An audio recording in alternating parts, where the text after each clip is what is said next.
Hey guys, Ariza here from Perth Canine Craft, also trading as Ubuntu support. Now, in this series, I've shared with you 7 other videos about what I learned in the PAT, and this is number 8. So, this would be the last one with me just giving some information. So, then after that, we'll see what else I can share with you guys and maybe answer some questions. But what we're going to talk about today is demonstrating your dog's tasks so that they were trained for. Um, and this is very important. So there are 2 things you need to inform your assessor about, or at least your assessor should ask you for. All right. So let's talk about the first one. So first one is, what tasks is your dog trained explicitly for, that can be replicated in the test. And the second one is, what are your triggers and what tasks are the dog trained for? So let's talk about the first one. All right, so I'll repeat that. What task is your dog's trained explicitly for that can be replicated in the tasks? Oh, now this is okay. Some tasks are harder to replicate in a test, like the fall of your blood sugar or the hormones you produce moments before a seizure. And the harder it is to copy the cue for the dog's tasks, the harder it is to train as well. So that means that the reliability of the dog is in question. Um, the best way I usually explain that is, imagine you have a teacher that's colorblind and they're teaching someone who's not colorblind, if you're talking about the scent training of dogs.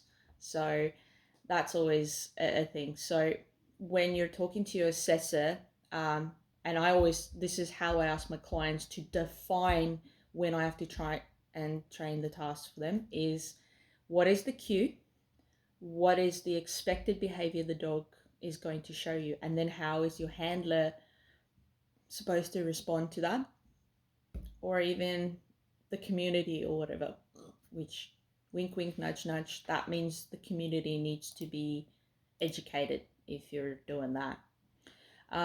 So that's really, really important to know. And usually I work closely with psychologists and OTs. That'll show me that. Um, Another couple of things is, so the cues can be visual, vocal, hormonal, etc. When the dog performs this task, what does it look like? But when we talk about the handler's response, the handler must be compliant, because it's more the dog's job to prompt and assist, not to force a handler to comply. So that's really important. The second thing is, what are your triggers? So I volunteer for PTSD Dogs Australia, and they help veterans and first responders who have PTSD as a result of their job. Um, and the test states that you must demonstrate that, let's say the dog is trained to bark and stop on command in the guide, hearing, and assistance dog assessment. But the thing is, that would be irresponsible if my handler actually is very sensitive to noise triggers that could potentially result in violent outbursts, right, from the handler. And that is actually a direct violation of meeting the safety requirements of the PAT. So it's very, very important that that's something that needs to be discussed beforehand and understood. Uh, some of the handlers I trained with actually couldn't use certain types of public transport because, one, it could be a trigger, or two, it was actually and it had a negative effect on them in a medical sense. So you must make sure to communicate this to the assessor, and the assessor must make sure to ask about this. Okay.